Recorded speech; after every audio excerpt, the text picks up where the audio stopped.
जय हिंद साथियों, स्वागत है आप सभी का एस क्लासेस में। आप लोगों को इस क्लास में सामान्य हिंदी अर्थात हिंदी के 20 प्रश्नों को कराया जाएगा प्रैक्टिस के लिए, जो कि यह प्रैक्टिस सेट आपके लिए महत्वपूर्ण होगा। इसलिए आप 20 के 20 क्वेश्चंस लगाएं, क्योंकि जो एसएससी जीडी का जो पेपर हो रहे हैं उनमें आपने देखा होगा, यदि इससे पहले जो सेट देख चुके होंगे तो सेम पैटर्न आधारित हिंदी के प्रश्न आपके पेपर में देखने को मिले थे।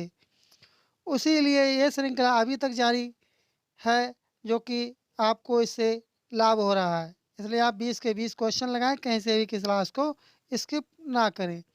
चलिए देखते हैं पहला प्रश्न क्या है। पहला प्रश्न है कि पहले प्रश्न में पूछा गया कि पर्यायवाची शब्द पूछा गया, किसका? खेल का पर्यायवाची पूछा गया। तब खेल का पर्यायवाची क्या होता है? खेल का पर्यायवाची होता केली। क्या होता? केली, जो कि ये 4 तारीख की शिफ्ट में पूछा गया था। चलिए बढ़ते हैं अपने अगले प्रश्न की तरफ।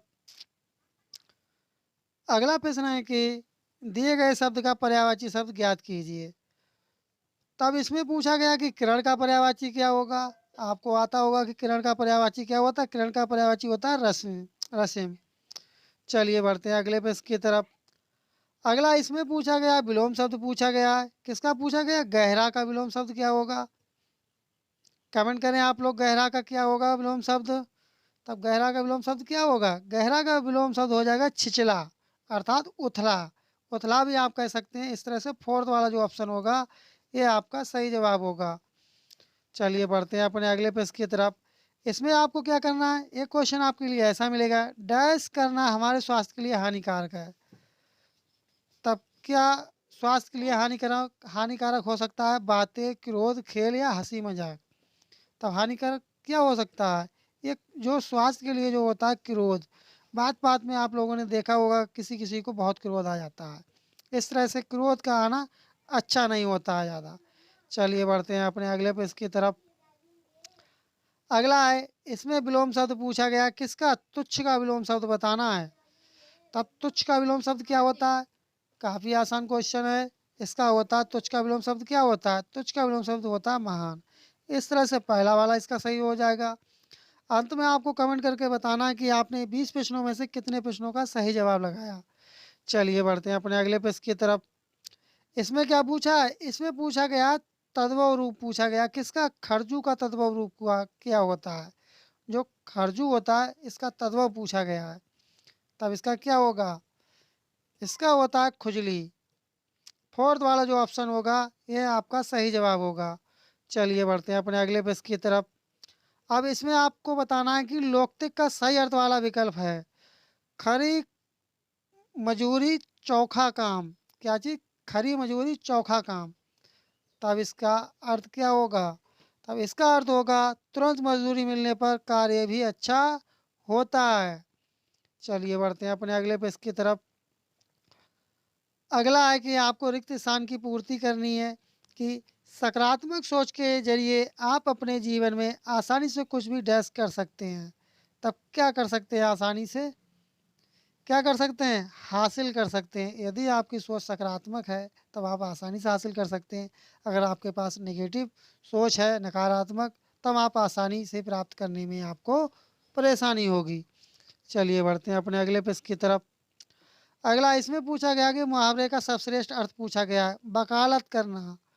वकालत करना मुहावरे का क्या अर्थ होता है? तब इसका क्या अर्थ होता है? इसका होता है समर्थन करना, अर्थात किसी का समर्थन करना।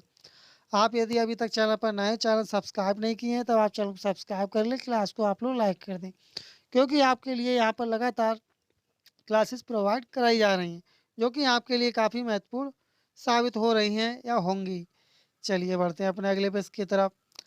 इसमें आपको क्या बताना है? जिसमें कोई त्रुटि है, लगभग 200 वर्षों तक भारत के गले में गुलामी की बेड़ियाँ पड़ी रहीं। तब आपको बताना इसमें त्रुटि कहाँ पर है।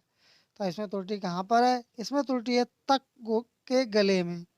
ये शुद्ध तरह से किस तरह से होना चाहिए था, आप कमेंट करके बताएंगे। चलिए बढ़ते हैं अपने अगले प्रश्न की तरफ। जो इससे पहले जो एसएससी के पेपर जो आज तक हो चुके हैं उनमें सेम पैटर्न, इसी तरह के प्रश्न आपके एसएससी जीडी में हिंदी के प्रश्न पूछे जा रहे हैं। सेम पैटर्न है। इसलिए आपके लिए क्लास महत्वपूर्ण होगी, इसलिए आप क्लास को पूरा लगाएं। चलिए बढ़ते हैं अगले प्रश्न की तरफ। सही वर्तनी ज्ञात कीजिए। समझ, समझ का सही तरह से किस तरह से लिखा जाता है? तो समझ किस तरह से लिखा जाता है? ये आपका लिखा जाता है सा मा और झा। ये जो लिखा हुआ है ये शुद्ध तरह से लिखा हुआ है। इस तरह से फोर्थ वाला ऑप्शन आपका करेक्ट होगा। चलिए बढ़ते हैं अगले प्रश्न की तरफ। इसमें आपको बताना कि रेखांकित शब्दों के लिए सही शब्दों वाले विकल्प का चयन करें। कई रेलवे कर्मचारियों की गिरफ्तारी हुई। जो कई रेलवे है यहाँ पर क्या होना चाहिए था? तब यहाँ पर क्या होना चाहिए था? यहाँ होना चाहिए था रेलवे के कई कर्मचारियों की गिरफ्तारी हुई। इस तरह से जो आपका थर्ड वाला जो ऑप्शन होगा यह आपका सही जवाब होगा। चलिए बढ़ते हैं अपने अगले प्रश्न की तरफ। अगला प्रश्न है कि दिए गए विकल्पों में से सार्थक शब्द ज्ञात कीजिए। क्या ज्ञात करना है? सार्थक शब्द ज्ञात करना है। तो अब सार्थक शब्द क्या होगा? आपका सार्थक शब्द हो जाएगा मोबाइल। इस तरह से जो फोर्थ वाला ऑप्शन होगा यह है आपका करेक्ट आंसर होगा। चलिए बढ़ते हैं अपने अगले प्रश्न की तरफ। अगला है आपको इसमें बताना अशुद्ध वर्तनी बताना। अशुद्ध वर्तनी वाला विकल्प बताना कौन सा अशुद्ध तरह से लिखा हुआ है। तब ये कौन सा लिखा हुआ है? ये लिखा हुआ है क्या तुमने संख्या याद कर ली? अब ये आप यहाँ पर जो संख्या देख रहे हैं ये गलत तरह से लिखा हुआ है। संख्या किस तरह से लिखा जाता है? संख्या लिखा जाता है इस तरह से। ठीक है, ये जो आपका सही तरह से होता है। चलिए बढ़ते हैं अपने अगले प्रश्न की तरफ। इसमें आपको सार्थक शब्द बताना रेखांकित शब्द का। ये रेखांकित भाग का रेखांकित भाग कौन सा है? मापी नहीं जा सकती। तब इसका सार्थक शब्द क्या होगा? तब इसका सार्थक शब्द होगा आपका अप्रमेय। जो चीज़ मापी ना जा सके उसके लिए क्या कहेंगे? उसे कहते हैं अप्रमेय कहते हैं। जो कि अप्रमेय जो शब्द है ये मैथ में बहुत प्रयोग होता है। या आपने मैथ में अप्रमेय संख्या, अप्रमेय अपरमेय संख्या पढ़ चुके होंगे। चलिए बढ़ते हैं अपने अगले प्रश्न की तरफ। आपका एसएससी जीडी के पेपर में गद्यांश आ रहा है जो कि बहुत ही इजी क्वेश्चन आ रहे हैं गद्यांश के। सेम इसी तरह के क्वेश्चन आ रहे हैं। आप 5 के 5 क्वेश्चन करके आएंगे। चलिए देखते हैं पहला क्या है। रिक्त एक के लिए सबसे उपयुक्त विकल्प का चयन करें। गोदान प्रेमचंद की सबसे मशहूर डैश है। जो गोदान है वह क्या है? कहानी है, निष्कर्ष है, कृति है, धात्री है, परिकर है। तब गोदान क्या है? गोदान है एक कृति है। किसकी कृति है? मुंशी प्रेमचंद्र की। चलिए बढ़ते हैं अपने अगले पेज की तरफ।